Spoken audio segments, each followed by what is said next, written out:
ناظرین، خلیج کی گرم فضا میں سفارتکاری اور دھمکی آمیز بیانات ایک ساتھ چل رہے ہیں۔ ایک طرف جنگی بحری بیڑے، دوسری طرف جنیوا میں طے پانے والے مذاکرات۔ سوال یہ ہے کہ کیا یہ واقعی کسی بڑی جنگ سے پہلے کی خاموشی ہے یا پھر ایک نئے معاہدے کی تمہید؟ میں عرفان رینا اور آپ دیکھ رہے ہیں نیوز 18 کا ڈیجیٹل پلیٹ فارم۔ ایران کی وزارت خارجہ کے ترجمان اسماعیل بقائی نے واضح الفاظ میں کہا ہے کہ اسلامی جمہوریہ ایران سفارتکاری میں سنجیدہ اور پرعزم ہے۔ ان کے مطابق ایران کو بین الاقوامی اصولوں کے تحت اپنی جو منطق اور اپنے موقف پر مکمل یقین ہے۔ جو بقائی نے زور دے کر یہ بھی کہا کہ ایران پر عائد پابندیاں ظالمانہ ہیں، لیکن اس کے باوجود تہران کا ایٹمی پروگرام سے متعلق موقف شفاف اور واضح ہے۔ انہوں نے یہ بھی کہا کہ ایران کو امریکی فریق کے موقف کا بخوبی اندازہ ہے، یعنی مذاکرات اندھیرے میں نہیں بلکہ مکمل آگاہی کے ساتھ ہو رہے ہیں۔ اب IAIA کے معائنہ کاروں کے ممکنہ دورے پر بات کرتے ہوئے انہوں نے کہا کہ بیرون جو ایران کے پاس ایجنسی کے دورے کے لیے کوئی پیشگی جو شرط ہے وہ نہیں، البتہ ان کی تنصیبات کا معائنہ جنہیں حالیہ حملوں یا نقصانات کا سامنا رہا ایک الگ معاملہ ہے، کیونکہ IAIA کے چارٹر میں ایسے حالات کے لیے کوئی واضح طریقہ کار موجود نہیں ہے۔ یہ بیان اسی بات کی طرف اشارہ ہے کہ ایران قانونی اور تکنیکی بنیادوں پر اپنی پوزیشن مضبوط کرنا چاہتا ہے، نہ کہ صرف سیاسی نعروں کے ذریعے۔ دوسری جانب ایران کے وزیر خارجہ عباس عراقچی نے عمان کے وزیر خارجہ بدر البسعودی کے ساتھ ٹیلی فون پر گفتگو کی، جس میں ایران اور امریکہ کے درمیان بالواسطہ ایٹمی مذاکرات کے اگلے دور کی تیاریوں کا جائزہ لیا گیا۔ عمان ایک بار پھر پس پردہ ثالث کے طور پر متحرک ہے۔ عمانی وزیر خارجہ نے جو باضابطہ طور پر اعلان کیا کہ ایران اور امریکہ کے درمیان مذاکرات کا نیا دور جو ہے وہ جمعرات کو جنیوا میں منعقد ہوگا۔ عراقی نے CBS نیوز کو دیے گئے ایک انٹرویو میں بھی تصدیق کی کہ وہ امریکی خصوصی ایلچی اسٹیو وٹکاف کے ساتھ مذاکرات کے توقع رکھتے ہیں۔ یہ وہی وٹکاف ہیں جنہوں نے حال ہی میں یہ سوال اٹھایا تھا کہ اتنی بڑی امریکی فوجی تعیناتی کے باوجود ایران پسپائی کیوں اختیار نہیں کرتا۔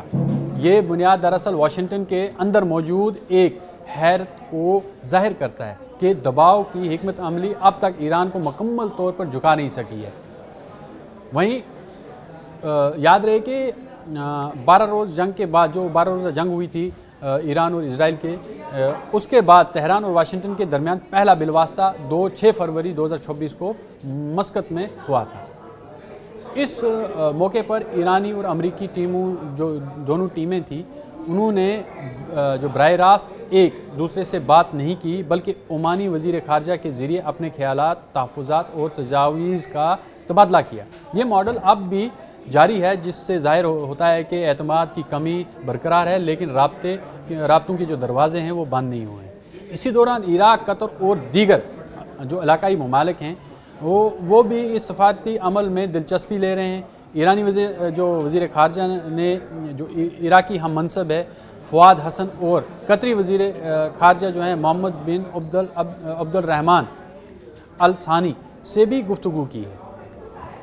ان کی جو بات چیت میں نہ صرف ایٹمی مذاکرات بلکہ خطے میں استحکام اور تعاون کے امکانات پر بھی تبادلہ خیال ہوا۔ قطر اور عمان جیسے ممالک اس پورے عمل کو نرم سفارتکاری کے ذریعے آگے بڑھانے کی کوشش کر رہے ہیں تاکہ مشرق وسطیٰ کی جو نئے بڑے تصادم کی طرف نہ جائے، یہ بچ سکے کسی نئے بڑے تصادم سے۔ عباس عراقچی نے سوشل میڈیا پر ایک جملہ لکھا جو ایران کے بیانیے کی عکاسی کرتا ہے۔ آپ جاننا چاہتے ہیں کہ ہم ہتھیار کیوں نہیں ڈالتے؟ کیونکہ ہم ایرانی ہیں۔ یہ صرف ایک ٹویٹ نہیں بلکہ ایک علامتی پیغام ہے، داخلی عوام کے لیے حوصلہ اور بیرونی دنیا کے لیے عزم کا اظہار۔ دوسری طرف رہبر انقلاب اسلامی آیت اللہ علی خامنائی نے حالیہ تقریر میں امریکہ کی فوجی دھمکیوں کا جواب دیتے ہوئے کہا کہ طیارہ بردار جہاز یقیناً خطرناک ہوتے ہیں، لیکن اس سے زیادہ خطرناک وہ ہتھیار ہیں جو انہیں سمندر کی گہرائیوں میں ڈبو سکتے ہیں۔ یہ بیان براہ راست امریکہ کے بحری بیڑوں کی موجودگی کی طرف اشارہ سمجھا جاتا ہے، کیونکہ ایران کے پاس اتنی زبردست اب ٹیکنالوجی آ گئی ہے، میزائل ٹیکنالوجی ان کے پاس بہت زبردست ہے اور وہ بہت ایڈوانس بھی ہے۔ جسے ٹریک کرنا پکڑ پانا بہت مشکل ہے، اور جس کا استعمال کر کے ایران جو ہے وہ ان بحری بیڑوں کو ڈبو سکتا ہے۔ تو ناظرین، ایک طرف امریکی جنگی تیاریوں کی خبریں آ رہی ہیں، تو دوسری طرف جنیوا میں مذاکرات کی مذاکرات کی تاریخ طے ہے۔ ایک جانب پابندیاں اور دباؤ، دوسری جانب سفارتکاری اور ثالثی۔ اصل سوال یہ ہے کہ کیا یہ مذاکرات کسی نئے معاہدے کی بنیاد رکھیں گے یا صرف یہ وقت خریدنے کی ایک حکمت عملی ہے؟ آنے والے دن فیصلہ کن ہو سکتے ہیں۔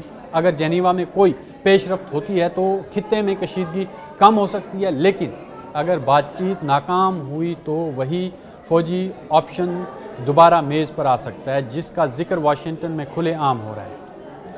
فی الحال دنیا کی نظریں جنیوا پر ہیں، جہاں میز پر الفاظ رکھے جائیں گے، لیکن پس منظر میں طاقت کی گونج بھی سنائی دے رہی ہے۔ جس طرح سے امریکہ تیاری کر کے بیٹھا ہوا ہے اور ایران تیاری کر کے بیٹھا ہے، اور اس کے اتحادی جیسے روس نے امریکہ سے کلیئرلی کہہ دیا ہے کہ آیت اللہ علی خامنائی پر اگر آپ نے نظر بھی ڈالی تو ماحول بہت بگڑ سکتا ہے۔ اگر اسے کچھ بھی ہوا تو معاملات بہت خراب ہو جائیں گے، اور امریکہ جو ہے وہ پھر کسی بھی گنجائش کی جو ہے وہ بچنے کی گنجائش ان کے پاس نہیں بچے گی۔ اس کے پاس کوئی ایسی گنجائش نہیں بچے گی کہ روس جو ہے وہ ڈائریکٹ جو ہے وہ امریکہ پر پھر اٹیک کرے گا۔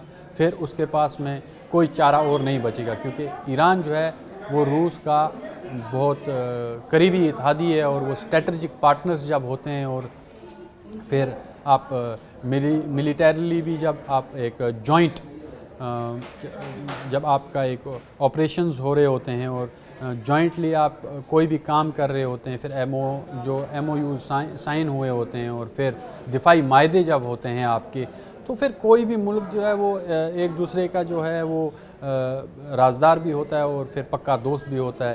اور جیو پولیٹکس میں حالانکہ دوست بدلتے ہیں، لیکن کچھ رشتے جو ہوتے ہیں وہ اتنے گہرے ہو جاتے ہیں اور آپ اتنا ایکسچینج کر لیتے ہیں، ایک دوسرے پر منحصر کرنے لگتے ہیں، تو پھر آپ ون مین آرمی کی طرح لڑتے ہیں۔ اسی طرح روس نے بھی جو ہے امریکہ کو کھلے عام دھمکی دے دیا۔ پوتن نے اشاروں میں اور براہ راست اور بالواسطہ دونوں طریقے سے امریکہ کو باور کروا دیا کہ اگر آیت اللہ علی خامنائی پر آپ نے نظر بھی ڈالی تو آپ کے لیے پھر بچنا ناممکن ہوگا، کیونکہ پھر میدان میں امریکہ کو ایران سے نہیں ڈائریکٹ جو ہے وہ رشیا سے بھی لڑنا ہوگا۔